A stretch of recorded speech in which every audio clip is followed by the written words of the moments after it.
নেইমারের আজকের পারফরমেন্সটা শুধু কাওলো আনচেলত্তির জন্য।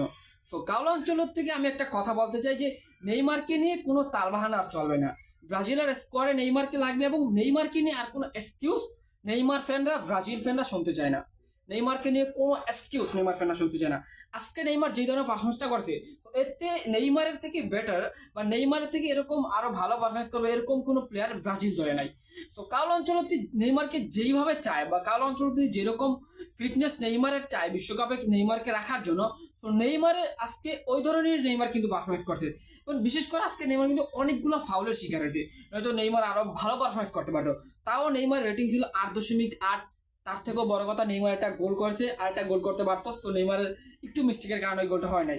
তো নেইমার আজকে অনেকবার ফাউলের শিকার হয়েছে এবং বিশেষ করে কার্লো আনচেলত্তি নেইমারকে যেরকম ফিটনেসে চান বা নেইমার যে আসলে যে 90 মিনিট করে ফুটবলটা খেলতেছে, তো এরকমই তো কার্লো আনচেলত্তি চায় না, যেহেতু নেইমার আসলে দু একটা ম্যাচ পর 90 মিনিট খেলতে পারে। বা আমি একটা কথা বলছি যে আর কয়েকদিন আগে একটা বিষয় নিয়ে আলোচনা হয়েছে যে নেইমারকে নাকি কার্লো আনচেলত্তি বেঞ্চে বসানো একটা চিন্তা করতেছে। যদি আমি এটা নিয়ে ভাই কোনো দ্বিমত পোষণ করছি না, আমি এটাই বলি যে কার্লো আনচেলত্তি যদি নেইমারকে বেঞ্চে বসাতে চায় বাট নেইমার যদি ওই ধরনের পারফরমেন্স করে বা নেইমার যদি আশানুরূপ পারফরমেন্স করতে না পারে, তাহলে কার্লো আনচেলত্তি নেইমারকে বেঞ্চে বসাক, ওইটা নিয়ে আমার কোনো সমস্যা নাই এবং ব্রাজিল ফ্যানদের কোনো সমস্যা নেই। নেইমার যদি ওরকম পারফরমেন্স করতে না পারে আর নেইমার যদি আপনার দলে যে 11টা প্লেয়ারকে আপনি স্টার্টিং করাইবেন, স্টার্টিং এর একাদশে রাখবেন শুরু একাদশে, তাদের থেকে যদি নেইমার বেশি পারফরমেন্স করে তাহলে তো নেইমারকে শুরু একাদশে রাখতে আপনি বাধ্য হবেন। নেইমারকে বেঞ্চ করার সাহস কার্লো আনচেলত্তির হবে না যদি নেইমার ওই ধরনের পারফরমেন্স করতে পারে।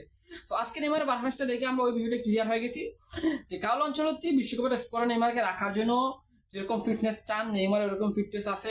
বিশেষ করে যদি নেইমার সান্তোস ছাড়া অন্য একটা ক্লাবে খেলতো তাহলে হচ্ছে আমরা নেইমার থেকে আরো বেটার পারফরমেন্স আশা করতে পারতাম।